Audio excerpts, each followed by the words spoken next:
ఇక ఈ ఉపనిషత్తుని ముగింపులోకి వస్తూ ఉన్నప్పుడు క్రమంగా సాధకుల్ని ఆత్మస్థితిలోకి తీసుకొని వెళ్ళటానికి ప్రయత్నం చేస్తున్నాడు యమధర్మరాజు ఇక్కడ. అందుకనే నిన్నటి మంత్రంలో ఇంద్రియాలన్నీ కూడా ఆత్మ కంటే వేరైనటువంటివి, ఇంద్రియాలు ఆత్మ కాదు, ఆత్మ కన్నా వేరైనవి, ఇంద్రియాల లక్షణాలు వేరు, ఆత్మ యొక్క లక్షణాలు వేరు అని మనకి తెలియజేయటం జరిగింది. ఇంద్రియాలకి ఉదయాస్తమయాలు ఉన్నాయి అని కూడా చెప్పడం జరిగింది. అంటే కొద్దిసేపు పని చేయటం, కొద్దిసేపు పని చేయకపోవటం. కానీ ఆత్మకి మాత్రం అలాంటి లక్షణాలు ఏమీ ఉండవు. పైగా ఇంద్రియాలన్నీ కూడా ఎప్పుడో ఒకప్పుడు వచ్చినటువంటివి, ఎప్పుడో ఒకప్పుడు అంతమైపోయాయి. కానీ ఆత్మ శాశ్వతంగా ఎల్లప్పుడూ ఉండేటువంటిది. ఇప్పుడు సాధకుడిని క్రమంగా ఈ ఇంద్రియాల దగ్గర నుంచి ఆత్మ వరకు తీసుకొని వెళ్ళటానికి ఈ ఇంద్రియాల కన్నా మన దగ్గర ఉన్నటువంటి పరికరాలు ఒక్కొక్కటి ఎలా అధికమైనటువంటివో శ్రేష్టమైనటువంటివో చెబుతూ అన్నిటికన్నా శ్రేష్టమైనటువంటిది ఆత్మ అని ఆ ఆత్మ వైపుకి మన యొక్క దృష్టిని తీసుకొని వెళుతూ ఉన్నాడు.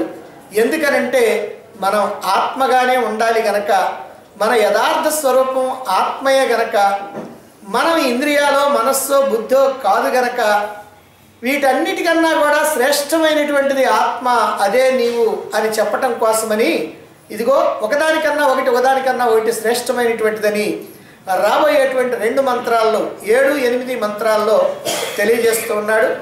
ఏం చెప్తున్నారో చూడండి. 7, 8 ఇంద్రియేభ్యః పరం మనః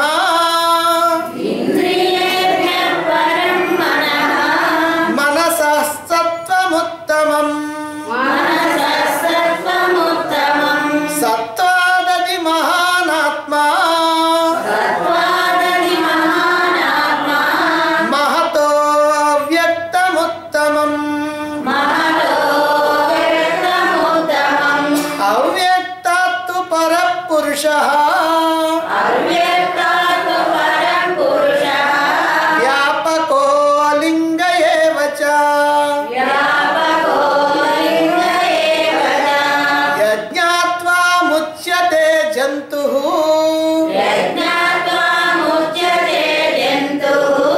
అమృతత్వం చ గచ్చతి. ఇంద్రియేభ్యః మనః పరం, ఇంద్రియాల కన్నా మనస్సు శ్రేష్టమైనటువంటిది. మనసః సత్వం ఉత్తమం, మనస్సు కన్నా కూడా బుద్ధి ఉత్తమమైనటువంటిది, బుద్ధి శ్రేష్టమైనటువంటిది. సత్వాత్ బుద్ధి కన్నా మహాన్ ఆత్మ, ఈ మహత్ అనేటువంటిది అది చాలా గొప్పది. మహతః ఈ మహత్ కన్నా కూడా అవ్యక్తం ఉత్తమం, మహత్ కన్నా అవ్యక్తం చాలా ఉత్తమోత్తమైనటువంటిది. అవ్యక్తాత్ అవ్యక్తం కన్నా కూడా వ్యాపక సర్వవ్యాపకమైనటువంటి, అలింగ ఏ లక్షణాలు లేనటువంటి, పురుష పురుషుడు అంటే ఆత్మ అంటే పరమాత్మ, పరహ శ్రేష్టమైనటువంటిది. యత్ జ్ఞాత్వా ఆ ఆత్మను కనుక తెలుసుకున్నట్లయితే జంతువు మానవుడు, ఇక్కడ మానవుడిని జంతువు అని అన్నారు. ఎందుకంటే మానవుడు కూడా జంతువుల్లో లెక్కే, కాకపోతే కాస్త ఉత్తమమైనటువంటి జంతువు అన్నమాట. అందుకని ఇక్కడ జంతునాం నరజన్మ దుర్లభం అన్నారు. జంతువులన్నింటిలోకి నరజన్మం శ్రేష్టమైనటువంటిది. అందుకని ఇక్కడ జంతువు అన్నారు కాబట్టి పశువులని అనుకోవక్కర్లా. అంటే సమస్తమైనటువంటి ప్రాణికోట్లలో ఉత్తమోత్తమైనటువంటి వాడు మానవుడు అయినప్పటికీ కూడా అతన్ని కూడా ఈ జంతు జాతిలోనే వేస్తారు లెక్క. అందుకని ఈ మానవుడు ముచ్యతే ముక్తుడవుతాడు. యజ్ఞాత్వా ఈ ఆత్మను కనుక తెలుసుకున్నట్లయితే, ఈ పరమాత్మను కనుక తెలుసుకున్నట్లయితే అతడు ముక్తుడవుతాడు. అంతేకాదు అమృతత్వం చ గచ్చతి, అమృతత్వాన్ని కూడా అందుకుంటాడు. అమృతత్వాన్ని అంటే మార్పు లేనటువంటి తత్వాన్ని అందుకుంటాడు. ఇంద్రియాల కన్నా మనసు శ్రేష్టం, మనసు కన్నా బుద్ధి శ్రేష్టం, బుద్ధి కన్నా మహత్ శ్రేష్టం, మహత్ కన్నా అవ్యక్తం శ్రేష్టం, అవ్యక్తం కన్నా పరపురుష అదిగో శ్రేష్టమైనటువంటి వాడు, సర్వవ్యాపి అయినటువంటి వాడు, ఏ లక్షణాలు లేనటువంటి వాడు ఆ పరమాత్మ శ్రేష్టం.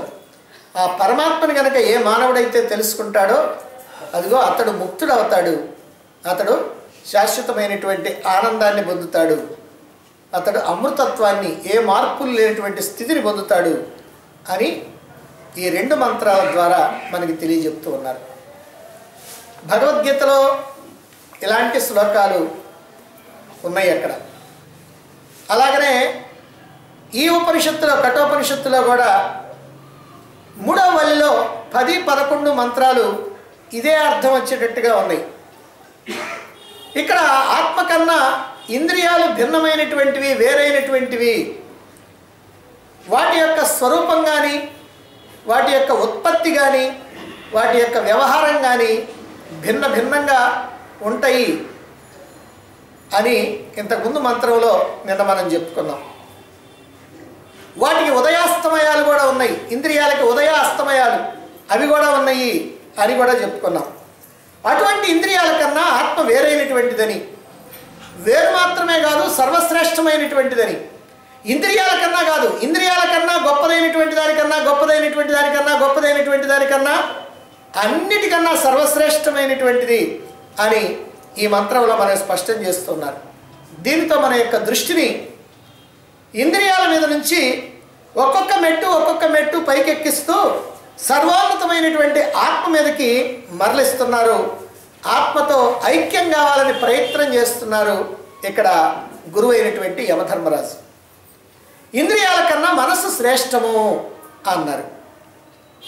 ఎందుకని ఇంద్రియాల కన్నా మనస్సు శ్రేష్టం? ఇంద్రియాలు కూలీలు లాంటి, మనస్సేమో వాటిపైన గుమస్తా. అంటే ఒక యజమాని దగ్గర గుమస్తా ఉంటాడు, ఆ గుమస్తా కొంతమంది కూలీల చేత పని చేయిస్తూ ఉంటాడు. యజమానేమో బుద్ధి, మనస్సేమో గుమస్తా, ఇదిగో ఇంద్రియాలేమో కూలీలు అనమాట. అందుకని ఇక్కడ ఇంద్రియాల కన్నా మనసు శ్రేష్టం అని అంటున్నారు. కారణం ఏమిటంటే ఇంద్రియాలు ఒక్కొక్క పని చేస్తూ ఉంటాయి. కన్నుందనుకో చూడటం మాత్రమే చేస్తుంది, దానికి ఇంకో పని చేత కాదు. చెవుందనుకోండి వినటం మాత్రమే, దానికి ఇంకో పని చేత కాదు. ముక్కు ఉందనుకోండి వాసన చూడటం, నాలుగు ఉందనుకోండి రుచి చూడటం, చర్మం ఉందనుకోండి స్పర్శించటం. ఇవి కాక మరొక పని వాటికి చేత కాదు, ఒకదాని పని ఒకటి చేయలేదు. అంటే ఒక్కొక్క పని చేస్తూ ఉంటుంది. అయితే మరి ఈ ఇంద్రియాల అన్నింటి మీద ఆధిపత్యం వహించేది ఉంది, అదే మనస్సు. అంటే అన్ని ఇంద్రియాల మీద కూడా అది ఆధిపత్యం వహిస్తుంది. నువ్వు ఈ పని చేయి, నువ్వు ఈ పని చేయి అని నియమించేటువంటిది అదిగో మనస్సు. అందుకని మనస్సు ఇంద్రియాల కన్నా కూడా గొప్పది, శ్రేష్టమైనటువంటిది అన్నారు. మరి 5 ఇంద్రియాలు కూడా 5 పనులు చేస్తామంటే ఈ 5 ఇంద్రియాలు కూడా మనస్సుకే చెప్పేది. ఏదైనా చూసిందనుకోండి కన్ను మనసుకి చెప్పుద్ది, ఏదైనా విన్నదనుకోండి చెవి మనసుకి చెప్పుద్ది, ఏదైనా వాసన చూసిందనుకోండి ముక్కు మనసుకి చెప్పుద్ది. అంటే ఇంద్రియాలన్నీ కూడా మనసు కింద పనిచేస్తూ ఉంటాయి. అందువల్ల మనసు శ్రేష్టం. మరి మనస్సు కన్నా బుద్ధి శ్రేష్టము అన్నారు మళ్ళీ. ఎందుకని? మనస్సు అనేటువంటిది ఇదిగో ఇట్లాగా అని నిశ్చయం చేయలేదు, నిర్ణయం చేయలేదు. బుద్ధి మాత్రం నిశ్చయించి చెప్పుద్ది. అందుకనే సంకల్ప వికల్పాత్మక మనః అన్నారు తత్వబోధలు. నిశ్చయాత్మక బుద్ధి అన్నారు. అంటే అలా చేద్దామా ఇలా చేద్దామా అని సంశయాత్మకంగా ఉండేటువంటి దాన్ని మనస్సు అంటారు. ఒక నిశ్చయానికి వచ్చి ఇదిగో ఇలా చేద్దాం అంతే అని నిశ్చయం చేసి చెప్పేటువంటిది బుద్ధి. మరి మనస్సు ఏం చేస్తున్నది? బుద్ధి కనుక నిశ్చయం చేసి చెబితే ఒక గుమస్తాలాగా ఆ మనస్సు ఆ బుద్ధి చెప్పినట్టుగా వింటుంది, ఆ చెప్పిన పని చేస్తూ ఉంటుంది. ఇందాక చెప్పుకున్నాం, బుద్ధి అనేటువంటిది యజమాని, మనస్సు ఆ బుద్ధి కింద గుమస్తా. మరి గుమస్తా తాను సొంతంగా పనులు చేయడు, చేయిస్తాడు. మేస్త్రిలాగా కూలీ చేత పనులు చేయిస్తాడు. అదిగా ఆ కూలీలు ఎవరంటే ఇంద్రియాలు. అందువల్ల మరి ఇంద్రియాల కంటే మనస్సు గొప్పది, మనస్సు కంటే బుద్ధి గొప్పది. దీనికి కారణం ఏమీ లేదు. బుద్ధికి సొంతంగా తెలివితేటలు ఉన్నాయి, మనస్సుకి సొంత తెలివితేటలు లేవు. కాబట్టి సొంత తెలివితేటలు ఉన్నాయి కాబట్టి బుద్ధి నిశ్చయం చేసి చెబుతూ ఉంటుంది. మనసు ఏం చేస్తుందనంటే సొంత తెలివితేటలు లేవు కాబట్టి ఇంద్రియాలు ఏ విషయాలనైతే తీసుకొచ్చి తనకు చెబుతాయో ఆ విషయాలన్నింటినీ బుద్ధి దగ్గరికి పోయి చెప్పుద్ది. బుద్ధి ఇలా చెయ్యని చెబితే ఆ మాట తీసుకొచ్చి ఇక్కడికి వచ్చి అదిగో ఇంద్రియాల చేత పనిచేయిస్తూ ఉంటాం. అంతే తప్ప దానికి సొంత తెలివితేటలు లేవు. అందుకనే బుద్ధి శ్రేష్టమైనటువంటిది. ఇక బుద్ధి కన్నా మహత్తు గొప్పది అన్నారు. మహత్ అంటే ఏమిటో ముందు తెలుసుకోవాలి. మహత్ అంటే సమిష్టి సూక్ష్మ శరీరం. మహత్ అంటే సమిష్టి సూక్ష్మ శరీరమే మహత్తు. అయితే ఎందుకని మహత్తు గొప్పది? బుద్ధికి నిశ్చయ జ్ఞానం ఉన్నది అని మనం ఇప్పటివరకు చెప్పుకున్నాం కదా. కానీ స్వయంగా నిశ్చయం చేసే ప్రమాణం లేదు దానికి. బుద్ధి నిశ్చయం చేస్తుంది కానీ దానికి స్వయంగా నిశ్చయం చేసేటువంటి ప్రమాణం లేదు. అంటే బుద్ధి ఏ నిశ్చయం చేసినప్పటికీ కూడా దాని వెనక ఏదో ఒక ప్రేరణ ఉండి ఉంటుంది అన్నమాట. బుద్ధి ఏ నిశ్చయం చేసినా దాని వెనక ఒక ప్రేరణ ఉంది. ఏమిటా ప్రేరణ అంటే మహత్తు. అంటే సాధకుడిలో సాధన చెయ్యాలి అనేటువంటి ఒక నిశ్చయం కలిగిందనుకో, నేను ఈ జ్ఞానాన్ని వినాలి, మోక్షాన్ని పొందటానికి ప్రయత్నించాలి అని ఒక రకమైనటువంటి బుద్ధిలో నిశ్చయం కలిగింది అనుకుందాం. అయితే ఈ నిశ్చయం ఏదైతే ఉందో అది నిద్రాణంగా ఉంటుంది. బుద్ధిలో నిద్రాణంగా ఉంటుంది. ఈ నిద్రాణంగా ఉన్నదాన్ని తట్టి లేపేది ఏమిటంటే మహత్తు. కాబట్టి బుద్ధిలో ఉన్నటువంటి జ్ఞానం ఏదైతే ఉందో దాన్ని, అది నిద్రాణంగా ఉన్నటువంటి దాన్ని తట్టి లేపేది ఈ మహత్తు. ఎప్పుడైతే మహత్తు తట్టి లేపిందో అప్పుడు బుద్ధి క్రియాశీలంగా మారుతుంది, ఉత్సాహం కలుగుతుంది. అప్పుడు మనస్సుకి అది ఆదేశం ఇస్తుంది, మనస్సు ఆ ఆదేశాన్ని పాటిస్తుంది. కాబట్టి బుద్ధికి కూడా ప్రేరణ ఇచ్చేది కనుక ఈ మహత్తు బుద్ధి కన్నా కూడా శ్రేష్టమైనటువంటిది అన్నారు. ఇక మరి మహత్తు కన్నా శ్రేష్టమైనటువంటిది అవ్యక్తం అన్నారు. మరి అవ్యక్తం అంటే ఏమిటి? సమిష్టి కారణ శరీరం. అవ్యక్తం అంటే సమిష్టి కారణ శరీరం అన్నమాట. మరి సమిష్టి సూక్ష్మ శరీరం అయినటువంటి ఈ మహత్తు బుద్ధికి ప్రేరణ ఇస్తున్నదని ఇప్పటిదాకా మనం చెప్పుకున్నాం. సమిష్టి సూక్ష్మ శరీరమైనటువంటి మహత్తు బుద్ధికి ప్రేరణ ఇవ్వటం వల్ల బుద్ధి కదిలింది. మరి ఆ మహత్తు నుంచి ప్రేరణ ఎలా కలుగుతున్నది? మహత్తు బుద్ధికి ప్రేరణిస్తూ ఉంది. ప్రేరణిస్తుంది కాబట్టి బుద్ధి తన యొక్క జ్ఞానాన్ని వ్యక్తం చేస్తూ ఉంది. అయితే ఈ మహత్తు బుద్ధికి ఎట్లా ప్రేరణిస్తూ ఉంది? దానికి ఏదో ఒక కారణం ఉండాలి కదా. ఆ కారణమే సమిష్టి కారణ శరీరం, అదే అవ్యక్తం, అదే మాయ, అదే ప్రకృతి. కాబట్టి కారణ శరీరం, మాయ, ప్రకృతి, అవ్యక్తం అనేటువంటి పేర్లన్నీ కూడా ఒక్కటే. అందువల్ల ఈ అవ్యక్తం మహత్తు కన్నా శ్రేష్టమైనటువంటిది. అంటే ఇప్పుడు మనకు ఒక వరుస వచ్చింది చూడండి. ముందు ఇంద్రియాలు, అవి పాపం ఏమీ లేదు, చెప్తే చేస్తే లేకపోతే లేదు. తర్వాత మనస్సు, మనస్సు చెప్పాలి. బుద్ధి మనస్సుకి ఆదేశం ఇవ్వాలి. సరే, బుద్ధిలో ప్రేరణ ఎట్ట కలుగుద్ది? మహత్తు వల్ల. సరే, మహత్తు ఎట్ట కదిలింది? దానికి వెనుకున్నటువంటి సమిష్టి కారణ శరీరమైనటువంటి అవ్యక్తం వల్ల. మరి అందువల్ల ఇప్పుడు అవ్యక్తం అన్నిటికన్నా శ్రేష్టం. అంటే మాయ, ప్రకృతి, ఇది అన్నిటికన్నా కూడా శ్రేష్టం. ఎందుకంటే దాని యొక్క ప్రేరణ వల్లనే ఇక్కడ పనులు జరుగుతూ ఉన్నాయి. దాని ప్రేరణ లేకపోతే ఏ పని జరగదు. ఇక చివరిగా ఇంకేం చెప్పారు? అవ్యక్తం కన్నా శ్రేష్టమైనటువంటి దాన్ని దాన్ని చెప్పారు, అదే పరమాత్మ. ఇప్పుడు అవ్యక్తం అంటే ఏమనుకున్నాం? మాయ అనుకున్నాం. ఈ మాయ ఎవరిని ఆశ్రయించి ఉంటుంది? పరమాత్మను ఆశ్రయించి ఉంటుంది. అసలు ఏమిటండి ఈ మాయ? ఈ సమిష్టి కారణ శరీరం లేదా మాయ, ప్రకృతి అంటే ఏమిటిది?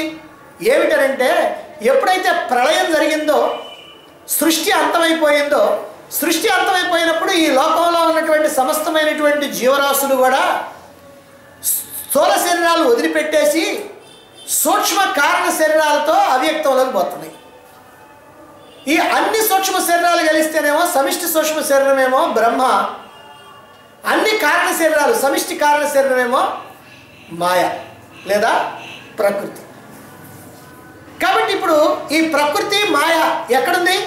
పరమాత్మని ఆశ్రయించుకొని ఉంది. అలా పరమాత్మను ఆశ్రయించుకొని ఎంతకాలం అయితే ప్రళయకాలం ఉంటుందో అంతకాలం అట్లా చచ్చింది పడినట్టు పడి ఉంటుంది. ఎవరు? ఈ మాయ, ఈ ప్రకృతి, ఈ సమిష్టి కారణ శరీరం అలా చప్పగా పడి ఉంటుంది. ఎప్పుడు? ఎంతకాలం అయితే ప్రళయం ఉందో అంతకాలము పడి ఉంటుంది. మళ్ళీ ఎప్పుడైతే సృష్టి జరగాలి అనేటువంటి ఆలోచన వచ్చిందో, పరమాత్మ సృష్టి చేయాలి అనేటువంటి సంకల్పం చేయటంతో ఆ పరమాత్మ యొక్క చైతన్యం, పరమాత్మ యొక్క స్పర్శ అప్పుడు ఈ కారణ శరీరానికి, ఈ ప్రకృతికి, ఈ మాయకు అందుద్ది. ఎప్పుడైతే పరమాత్మ యొక్క ఆ స్పర్శ అందిందో అప్పుడు ఈ మాయ శక్తిని పుంజుకొని అప్పుడు తన పని తాను చేస్తుంది. ఏం చేస్తుంది అది? అది మహత్తుకి, అంటే ఈ ప్రకృతి లేదా మాయ లేదా అవ్యక్తం ఏం చేస్తుంది? పరమాత్మ యొక్క శక్తి వల్ల మహత్తుకి ప్రేరణిస్తుంది, మహత్తు బుద్ధికి ప్రేరణిస్తుంది, బుద్ధి మనసుకి చెప్పుద్ది, మనసు ఇంద్రియాలకి చెప్పుద్ది, ఇంద్రియాలు పనిచేస్తాం. అంటే ఇప్పుడు అన్నిటికన్నా కూడా శ్రేష్టమైనటువంటిది, అవ్యక్తం కన్నా కూడా శ్రేష్టమైనటువంటిది, అవ్యక్తానికి కూడా శక్తినిచ్చేది. అవ్యక్తం కూడా జడం, మాయ కూడా జడం. మరి దానికి కూడా శక్తినిచ్చి దాన్ని కదిలించి దానికి స్పర్శని అందించి దాని చేత పని చేయించేటువంటిది వెనకున్నటువంటి ఆత్మ. కాబట్టి పరమాత్మ యొక్క దృష్టి పడితే, పరమాత్మ యొక్క స్పర్శ తగిలితే అందులో ఉన్నటువంటి వాసనలు, ఆ కారణ శరీరంలో ప్రకృతిలో ఉన్నటువంటి వాసనలు, బుట్టలో ఉన్నటువంటి పాములు బుస్సుమని పైకి లేచినట్టుగా అప్పుడు లేస్తాయి అన్నమాట. అప్పటిదాకా బుట్టలో మూత పెట్టినటువంటి బుట్టలో పడినటువంటి చచ్చిన పాములాగా పడి ఉంటాయి. ఎప్పుడైతే ఆ పరమాత్మ యొక్క స్పర్శ తగిలిందో వెంటనే మూత తీస్తే కనుక బుట్టలో నుంచి పాములు బుస్సులు లేచినట్టుగా అదిగో అప్పుడు ఈ వాసనలన్నీ కూడా లేస్తాయి. అలా కలిగినటువంటి ఆ ప్రేరణతో మహత్తులో చలనం కలుగుద్ది. మహత్తులో చలనం కలగానే బుద్ధిలో చలనం కలగానే మనం మనసుకి, మనసేమో ఇంద్రియాలకి. ఈ ప్రకారంగా అలా శక్తి వచ్చేస్తాం. నిజంగా అవ్యక్తమైన మహత్తైన బుద్ధి అయినా మనస్సైనా ఇంద్రియాలైనా అన్ని జడమే. అన్నిటికీ చైతన్యం ఇచ్చేటువంటిది ఏమిటనంటే ఆత్మ, పరమాత్మ. ఆ పరమాత్మ చైతన్యం ఉంటేనే ఈ పరికరాలన్నీ పనిచేస్తాయి. ఆ పరమాత్మ చైతన్యాన్ని అందుకోవటం చేత కాకపోతే ఇవి ఏవి కూడా పనిచేయి. అందువల్ల ఆత్మయే అవ్యక్తం కన్నా అన్నింటికన్నా సర్వశ్రేష్టమైనటువంటిది.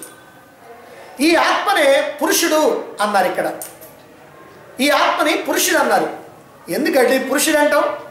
ఎందుకనంటే పురుషయనాత్ పూర్ణత్వాత్ పురుష అన్నారు. పురుషుడు అనేటువంటి దానికి ఉత్పత్తి అర్థం ఏమిటనంటే శాస్త్రాల్లో చెప్పింది పురుషయనాత్ పూర్ణత్వాత్ పురుష అన్నారు.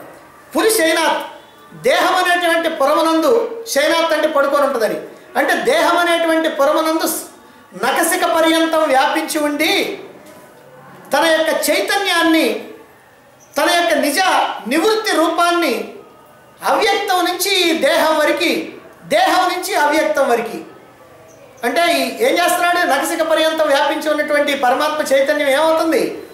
అవ్యక్తం నుంచి దేహం వరకు, దేహం నుంచి అవ్యక్తం వరకు అలా తన యొక్క చైతన్యాన్ని వ్యాపింపజేసి తద్వారా అంతటా అన్ని ఇంద్రియాల్లో కూడా నివృత్తి తత్వాన్ని వ్యాపింపజేస్తుంది.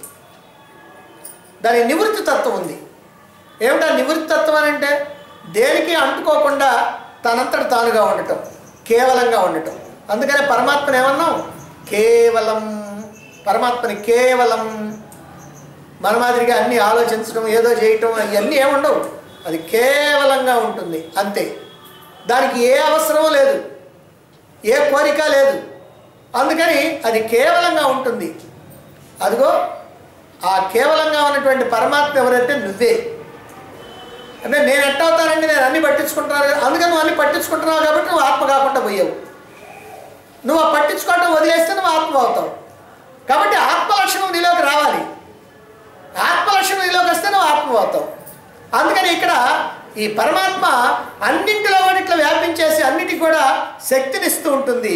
అందుకని దీన్ని పురుష అని వ్యాపక అని అన్నారు. అన్నింట్లో వ్యాపించింది కాబట్టి వ్యాపక అన్నారు. అంతేకాదు దీన్ని అలింగ అని కూడా అన్నారు. అంటే అలింగ అంటే దేని చేత గుర్తించబడదు, దేని చేత కూడా గుర్తించడానికి వీల్లేదు. అంటే అన్ని ఇంద్రియాల్లో, మనస్సులో, బుద్ధిలో పురుషుడు వ్యాపించి ఉన్నప్పటికీ కూడా ఏ ఇంద్రియము, ఏ మనస్సు, ఏ బుద్ధి ఏది కూడా పరమాత్మని గుర్తించలేదు. అన్నింటిలో ఉంది కానీ ఏది గుర్తించలేదు. ఆఖరికి బుద్ధిలో ఉంటే బుద్ధే గుర్తించకపోతే బుద్ధి తక్కువనైనటువంటి ఇంద్రియాలు ఏం గుర్తిస్తాయి, మనస్సు ఏం గుర్తిస్తుంది. కాబట్టి అన్నింటిలో ఉంది కానీ ఏది కూడా దాన్ని గుర్తించలేదు. అందుకనే దాన్ని అలింగ అన్నారు. ఎవరైతే ఇంద్రియాలని, ఇంద్రియ విషయాల్ని, మనోబుద్ధుల్ని, వాటికి ప్రేరణ ఇచ్చేటువంటి అవ్యక్త మహత్తుల్ని కాకుండా వాటికన్నా శ్రేష్టమైనటువంటి ఆత్మని ఎవరు తెలుసుకుంటారో అంటే ఇంద్రియాలని, ఇంద్రియాలకి ఆదేశాలు ఇచ్చే మనస్సుని, మనస్సుకి తన యొక్క ఆదేశాన్ని ఇచ్చే బుద్ధిని, బుద్ధికి ప్రేరణ ఇచ్చేటువంటి మహత్తుని, మహత్తుకి చైతన్యాన్ని ఇచ్చేటువంటి అవ్యక్తాన్ని, వీటన్నింటినీ పట్టించుకోకుండా వీటన్నింటికీ కూడా చైతన్యాన్ని ఇస్తూ వీటన్నింటిలోనూ వ్యాపించి ఉన్నటువంటి ఏ పురుషుడు, ఏ ఆత్మ చైతన్యం ఉందో ఆ ఆత్మ చైతన్యాన్ని ఎవరైతే తెలుసుకుంటారో, తెలుసుకొని ఆ పురుషుడు నేనే అని ఎవరైతే అనుభవపూర్వకంగా గ్రహిస్తారో అదిగో అటువంటి వాళ్ళకే సమస్తమైనటువంటి కర్మబంధనాల నుంచి విముక్తి. అంతేకాదు అమృతత్వ స్థితి, ఆనంద ప్రాప్తి. అమృతత్వ స్థితి ఏ మార్పు లేకుండా ఎప్పుడు ఒక్కటిగా ఉండేటువంటి స్థితి, ఆనంద ప్రాప్తి అని ఇక్కడ ఈ రెండు మంత్రాల ద్వారా మనకి తెలియజేస్తున్నారు. ఇక్కడ ఈ రెండు మంత్రాల ద్వారా తెలియజేసినటువంటి విషయం ఏమిటంటే మన యొక్క దృష్టిని ఎల్లప్పుడూ కూడా మన దృష్టి ఎక్కడ ఉంటుందనంటే దేహం మీద ఉంటుంది, ఇంద్రియాల మీద ఉంటుంది, మనస్సు మీద ఉంటుంది, బుద్ధి మీద ఉంటుంది, ఇంకా ఏమైనా ప్రాణాల మీద ఉంటుంది, వీటి మీద ఉంటుంది. కానీ వీటి మీద కాకుండా వీటన్నిటికీ కారణమైనటువంటి చైతన్యం మీద ఉండాలి, ఆత్మ మీద ఉండాలి. అది అన్నిటికంటే శ్రేష్టమైనటువంటిది అనే విషయాన్ని చెప్తున్నారు. అయితే ఏమంటే వీటి మీద ఉంటుంది అన్నారే, ప్రాపంచిక విషయాల మీద ఉంటుంది. ప్రాపంచిక విషయాల మీద ఉంటుంది.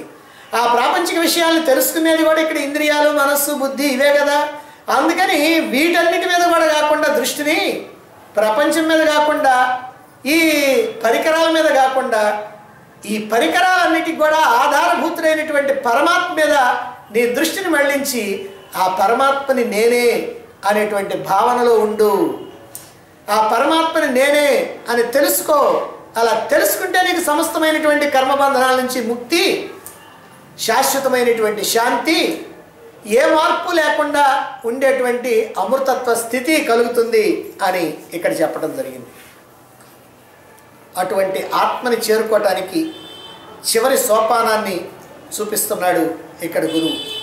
అటువంటి ఆత్మని మనం ఎట్లా చేరుకోవాలో ఒక మెట్టు మెట్టు మెట్టు మార్గంలో మనకి తెలియజేస్తున్నాడు. అదేమిటో 9వ మంత్రం చూడండి. నసందృశే తిష్టతి రూపమస్య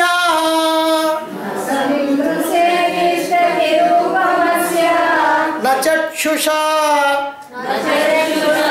పశ్యతి కశ్చనైనం హృదా మనీషా మనసాభిక్లుప్తః యయేతద్విదుర్ అమృతాస్తే భవంతి. అస్య ఈ ఆత్మ యొక్క రూపం, రూపం అస్య, అస్య రూపం ఈ ఆత్మ యొక్క రూపం సందృశే దృశ్యాన్ని చూచినట్టు చూడటానికి, ఈ ఆత్మని దృశ్యాన్ని, ఓ దృశ్యాన్ని చూచినట్టు మన కంటితో చూచినట్టు చూడటానికి నా తిష్టతి వీలు పడదు.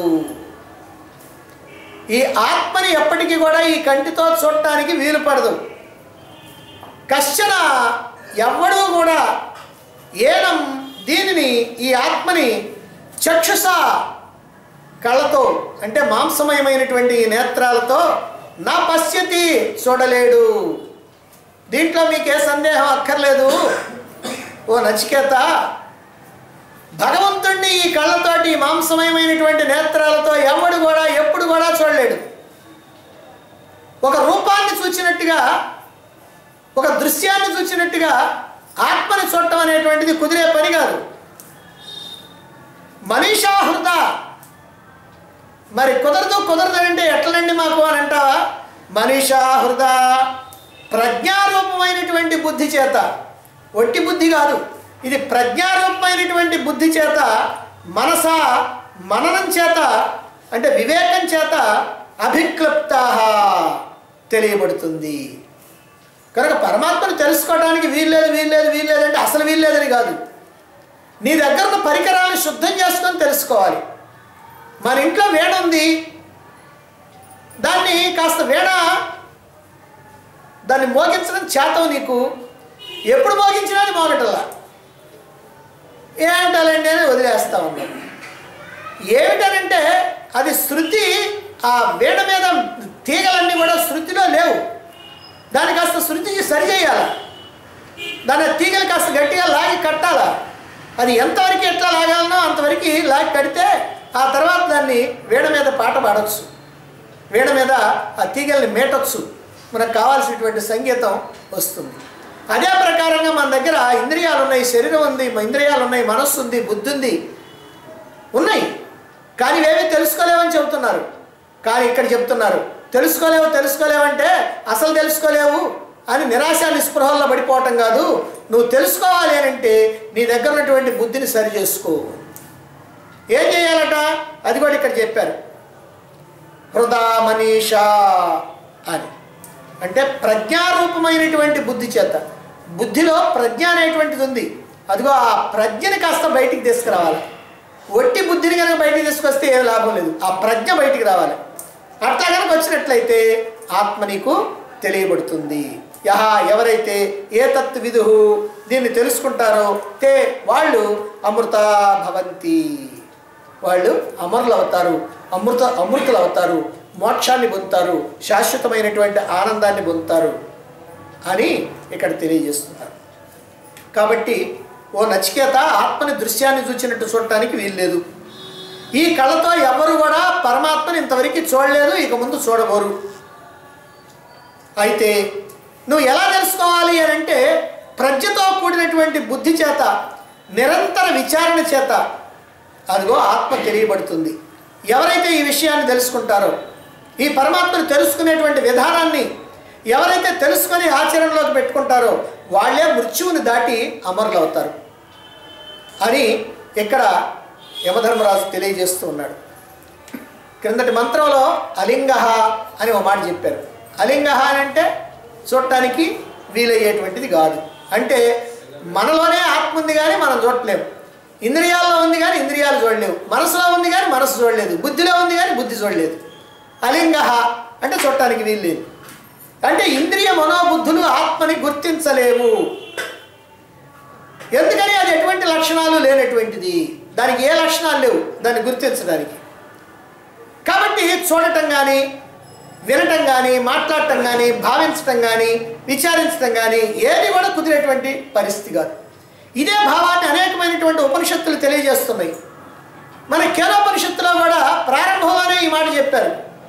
ఆత్మని ఇవేమీ తెలుసుకోలేమంటే నా తత్ర చక్షుర్గచ్చతి నా వాగ్గచ్చతి నా మనః నా విద్మః నా విజానీత అని అక్కడ చెప్పారు. కన్ను అక్కడికి చేరలేదు, మనస్సు అక్కడికి చేరలేదు, బుద్ధి అక్కడికి చేరలేదు. అంటే ఇవేవి కూడా పరమాత్మని తెలుసుకోలేవు అని భగవద్గీతలో కూడా మాట చెప్పారు. అయ్యా తెలుసుకోవడానికి వీల్లేదని బుద్ధిగ్రాహ్యం అతీంద్రియం అన్నారు. అతీంద్రియం ఇంద్రియాలకి అతీతమైనటువంటిది, కానీ బుద్ధిగ్రాహ్యం నీ నీ సరి చేసుకునేటువంటి బుద్ధితో మాత్రం నువ్వు తెలుసుకోగలుగుతావు అని అక్కడ కూడా చెప్పడం జరిగింది. మరి మన దగ్గర ఉన్నటువంటి సాధనలు ఏమిటి? ఇంద్రియాలు, మనస్సు, బుద్ధి, ఇవి మన దగ్గర ఉన్నటువంటి పరికరాలు. మరి అవేమో ఆత్మను దర్శించడానికి వీలు లేదు.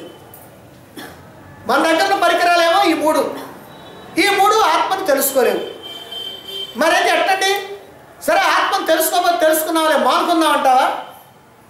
అట్లా మానుకోవటానికి కూడా వీలు లేదు. ఎందుకని?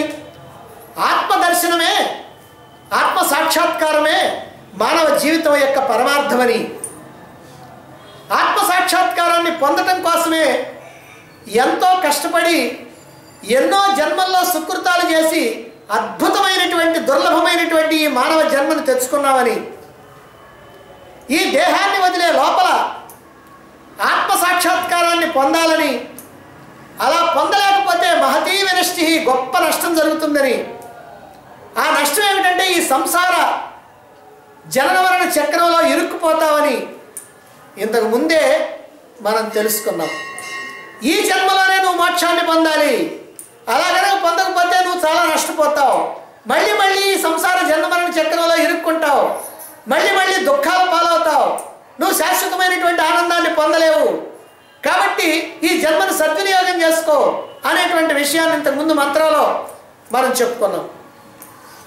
మరి ఆత్మ సాక్షాత్కారానికి, ఈ జీవన సాఫల్యానికి ఇంద్రియాలు, మనోబుద్ధులు ఉపయోగపడకపోతే, మన దగ్గర పరికరాలు అవి కనుక ఉపయోగపడకపోతే, ఒక అజ్ఞానైనటువంటి సాధకుడు, ఇక్కడ అజ్ఞానైన సాధకుడు అని ఎందుకంటున్నామంటే, సరైనటువంటి మార్గదర్శకుడైనటువంటి గురువు లభించినటువంటి సాధకుడు, లేదా గురువు లభించినప్పటికీ కూడా గురువు మీద విశ్వాసం లేనటువంటి సాధకుడు.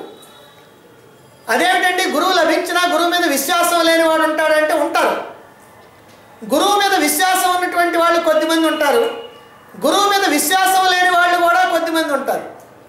అందుకని అలాంటి వాడిని అజ్ఞానైనటువంటి సాధకుడు అంటాడు.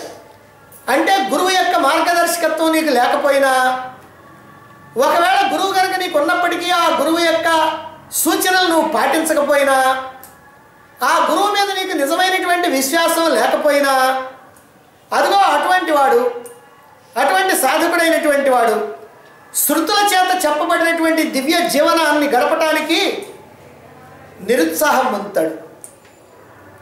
వేదాల్లో చెప్పినటువంటి దివ్య జీవనం ఎలా గడిపి ఎలా ఆత్మానుభూతిని పొందాలి అనేటువంటి దాని మీద అతనికి ఏ రకమైనటువంటి ఉత్సాహము, ప్రోత్సాహము అతనికి ఉండదు. అటువంటి దివ్య జీవనం నాకెట్లా కుదురుతుందండి, నాకు అసంభవం. మళ్ళా చాలామంది అనుకుంటారు నేను మోక్షాన్ని ఏం పొందుతానండి. పొందేది మానవుడు తప్ప ఇంకోడికి అసలు అవకాశమే లేదు. కాబట్టి అతడు ఏమనుకుంటాడంటే ఇది అసంభవం, నేను ఎప్పుడు కూడా ఆత్మానుభూతిని పొందలేను అనేటువంటి భావనతోటి తన సాధనని విరమించి ఓ సాధారణమైనటువంటి జీవితాన్ని గడుపుతాడు. ఎవరితడు? సరైనటువంటి మార్గదర్శకత్వం లేనటువంటి వాడు. ఒక గురువు కనుక ఉంటే తనకున్నటువంటి సందేహాన్ని వెలిబుచ్చి ఆ సందేహాన్ని తీర్చుకొని ఎలా ముందుకు పోవాలి అనేటువంటి విషయం తెలుస్తుంది. కానీ గురువు కనుక లేకపోయినట్లయితే తనకి తెలిసిందే సర్వస్వం అని అనుకుంటాడు.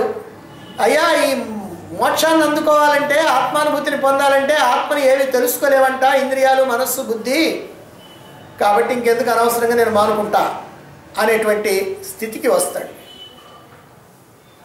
ఇలాంటి స్థితికి కనుక వస్తే సమస్తమైనటువంటి మానవ జాతి యొక్క వికాసానికి మహర్షులు మనకి అందించినటువంటి ఈ శృతుల జ్ఞానం అంతా కూడా వృధా అయిపోయినట్టే. మహర్షులు అంతా కూడా మనకి ఎందుకు అందించారని అంటే, దీన్ని మనం ఉపయోగించుకోవాలని, మనం తరించాలని ఇచ్చారు. కాబట్టి అది నిరుపయోగం అవుతుంది. అందుకే ఇక్కడ నీ దగ్గర ఉన్నటువంటి పరికరాలు ఏవైతే ఉన్నాయో ఆ పరికరాలైనటువంటి ఇంద్రియ మనోబుద్ధులతోనే వాటిని సరిచేసి శృతి చేసి ఆత్మ సాక్షాత్కారాన్ని పొందవచ్చు అనేటువంటి చిట్ట చివరి సోపానాన్ని ఎక్కించడానికి మృత్యుదేవత ఇక్కడ ప్రయత్నం చేస్తూ ఉన్నాడు.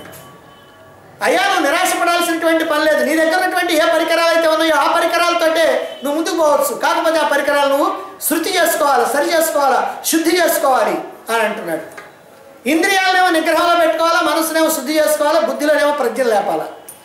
ఎప్పుడైతే ఈ 3 కనుక చేసావో అప్పుడు నువ్వు ఆత్మసాక్షాత్కారాన్ని పొందడానికి వీలవుతుంది. అందుకని ఇక్కడ చెప్తున్నారు, సందృశ్యతే సందృశేన తిష్టతి. ఆత్మకు రూపం లేదు, రూపం లేదు కాబట్టి, ఆత్మకు రూపం లేదు కాబట్టి దృశ్యాలను చూచినట్టుగా ఆత్మను చూడటానికి వీలు లేదు. మరి అలా చూసే వీలు లేదు కాబట్టి మరి చేసేదేముంది అని చేతులు పుడుచు కూర్చోవాలనా? గురుదేవులు తీరిగ్గా కూర్చుంటే నేను నమస్కారం చేస్తాను కానివ్వండి, ఆయన అటు ఇటు తిరుగుతూ ఉంటే నేను ఎట్లా నమస్కారం చేయగలుగుతాను అనేటువంటి భావంతో చేతగాని శిష్యులు ఉంటారు. అదిగో అటువంటి భావంతో ఉన్నటువంటి వాడికి చేతనైనటువంటి శిష్యుడు ఏం చేస్తాడంటే తానే ఆ గురువుకి ఎదురు వెళ్ళి అభిమానపడకుండా నమస్కారం చేస్తాడు. నువ్వు అట్లా కూర్చుంటే నేను నమస్కారం చేస్తాను కానీ నువ్వు అటు ఇటు తిరుగుతూ ఉంటే నేను ఎటు చేస్తానంటాడు ఈయన. ఆయన అటు ఇటు తిరుగుతున్నా, ఎక్కడికి వెళుతున్నా, ఏం చేస్తున్నా శిష్యుడు కూడా అక్కడికి వెళ్ళి ఎదురు వెళ్ళి ఆయనకి నమస్కారం చేస్తాడు. మరి అదే ప్రకారంగా ఏ చిహ్నము లేనటువంటి ఆత్మని ఎందుకు చెప్పుకున్నాం ఈ ఉదాహరణ ఇక్కడ చూడండి. ఈ ఏ చిహ్నము లేనటువంటి, ఎలాగో గుర్తించడానికి వీల్లేనటువంటి ఆత్మని తాను చిహ్నాన్ని వదిలి ఆ ఆత్మని, చిహ్నం లేనటువంటి ఆత్మని తెలుసుకోవాలంటే తాను చిహ్నాలన్నీ కూడా వదిలేసి వెతుక్కుంటూ పోయి తెలుసుకోవాలే కానీ తాను చూడటానికి వీలుగా చక్కగా మేకప్ వేసుకొని పూలదండలు కిరీటం ధరించి తీరిగ్గా నీ కోసం నిరీక్షిస్తూ ఉంటాడా భగవంతుడు? మన ఈ సినిమాల్లో చూపించినట్టుగా, కథల్లో తెలియజేసినట్టుగా భగవంతుడు చక్కగా నువ్వు ఎప్పుడు కనుక కోరుకుంటే అప్పుడు, లేదా నువ్వు బాగా భక్తి పారవశ్యంలో ఉన్నప్పుడు ఆయన చక్కగా రకరకాలైనటువంటి ఆభరణాలు ధరించి, పూలదండలు ధరించి, మేకప్ చేసుకొని, 2 చేతులకి ఇంకో 2 చేతులు తగిలించుకొని ఆయన్ని ఎదురుగా ప్రత్యక్షం అవుతాడా? ఎప్పటికీ కాడు. ఎందుకని? నిర్వికల్ప పరమాత్మని నువ్వు దర్శించాలి అంటే నువ్వు నిర్వికల్ప స్థితిలోకి రావాలి. నిర్వికల్ప పరమాత్మను నువ్వు దర్శించాలంటే నువ్వు నిర్వికల్ప స్థితిలోకి రావాలి. ఇందాక అందుకే ఉదాహరణ చెప్తున్నావు, అటు ఇటు తిరిగే గురువుకి నమస్కారం పెట్టాలంటే నువ్వు కూడా ఆయనతో పాటుగా తిరిగి ఆయన ఎదురుగా పోయి నమస్కారం పెట్టాలి. అదే ప్రకారంగా నిర్వికల్ప పరమాత్మని, అంటే ఏ సంకల్ప వికల్పాలు లేకుండా కేవలంగా ఉన్నటువంటి పరమాత్మను తెలుసుకోవాలంటే నువ్వు కేవలంగా ఉండాలి. ఉంటేనే నువ్వు తెలుసుకోగలుగుతావు. కాబట్టి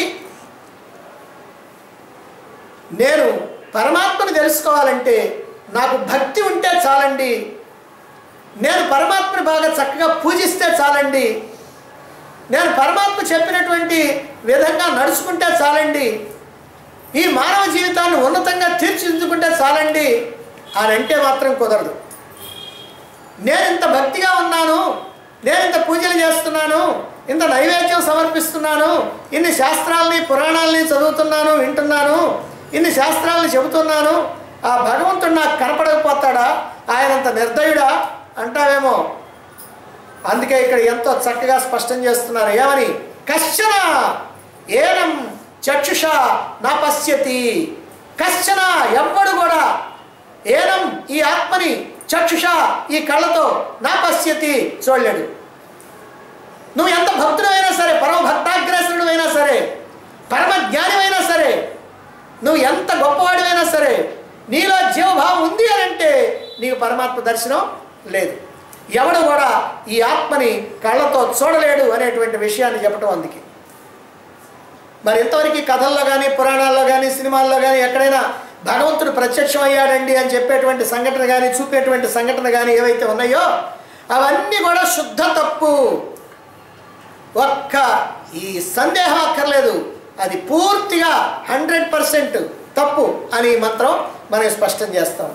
అయితే పురాణాలు, ఇతిహాసాలు రాసింది మహర్షులు కదా, వాళ్ళకి ఇలా అబద్ధాలు రాయాల్సినటువంటి అవసరం ఏమిటి, వాళ్ళు ఇలా తప్పుగా రాయాల్సినటువంటి అవసరం ఏంటి అని అంటారా?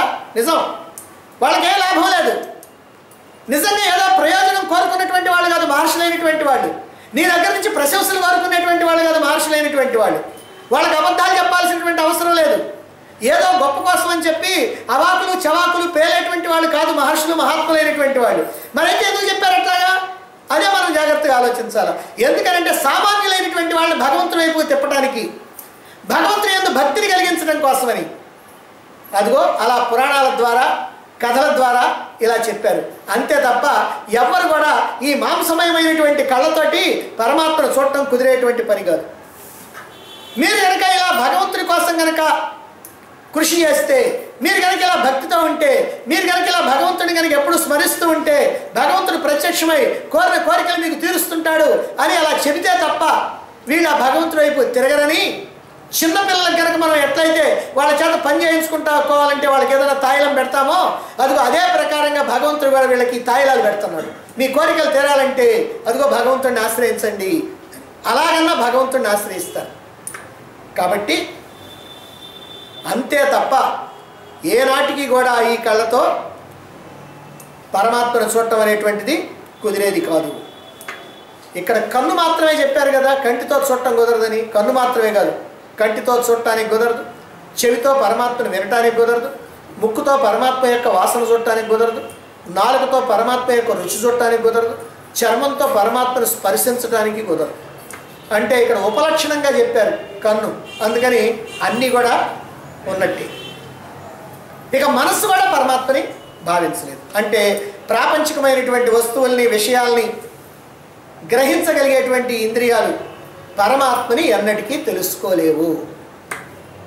ఈ ఇంద్రియాలు కానీ, కళ్ళు కానీ, ముక్కు కానీ, మన అన్నీ ఈ అంతరింద్రియాలు, మనస్సు కానీ ఏవైనా సరే ప్రాపంచికమైనటువంటివి వాటిని తెలుసుకోగలుగుద్ది. కానీ తన వెనక శక్తినిచ్చేటువంటి పరమాత్మను మాత్రం ఎప్పటికీ కూడా తెలుసుకోలేదు.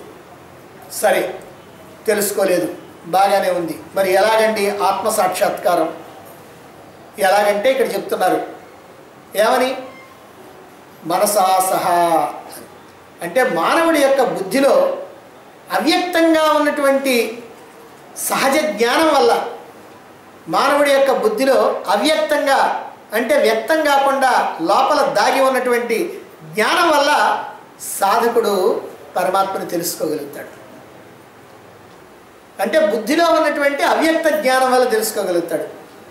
దీన్ని సహజ జ్ఞానం అన్నారు. సహజ జ్ఞానం అంటే జ్ఞానాన్ని తెలుసుకునే శక్తి, దాన్నే ప్రజ్ఞ అన్నారు. అందుకనే ప్రజ్ఞానం బ్రహ్మ అనేటువంటి మహావాక్యం కూడా వచ్చింది. ఇదే బుద్ధిలో ఉన్నటువంటి ప్రజ్ఞ. ఆ ప్రజ్ఞ ఎప్పుడు తన ప్రజ్ఞను చూపగలుగుద్ది? ఆ ప్రజ్ఞ ఎప్పుడు బయటపడుద్ది? ఆ ప్రజ్ఞను మనం కాస్త అణగదొక్కి మన బుద్ధిని కాస్త అనవసరమైనటువంటి వ్యవహారాల మీదకి పంపిస్తూ ఉన్నాం. అందుకని ఆ ప్రజ్ఞ కాస్త అడుగంటిపోయింది. మరి ఆ ప్రజ్ఞ ఎప్పుడు తన యొక్క శక్తిని చూపిస్తుంది అని అంటే మనసు పూర్తిగా అణిగిపోయినప్పుడు. మనసు పూర్తిగా అణిగిపోతే ఇప్పుడు ప్రజ్ఞ మేలుకుంటుంది. ప్రజ్ఞ మేలుకుంది అని అంటే నీకు ఆత్మదర్శనం, ఆత్మసాక్షాత్కారం. అంటే మనసు అణిగిపోవటం అంటే ఏమిటి? సంకల్ప వికల్పాలన్నీ కూడా అణిగిపోవాలి. ఒక్క మాటలో చెప్పాలంటే మనసు నశించినప్పుడు ఈ బుద్ధిలో ఉన్నటువంటి ప్రజ్ఞ మేలుకుంటుంది. మనసు అణిగితే బుద్ధి ప్రశాంతమవుతుంది. అటువంటి బుద్ధి నుంచి ఈ సహజ జ్ఞానం, ఈ ప్రజ్ఞ ఇది కాస్త బయటకు వస్తుంది.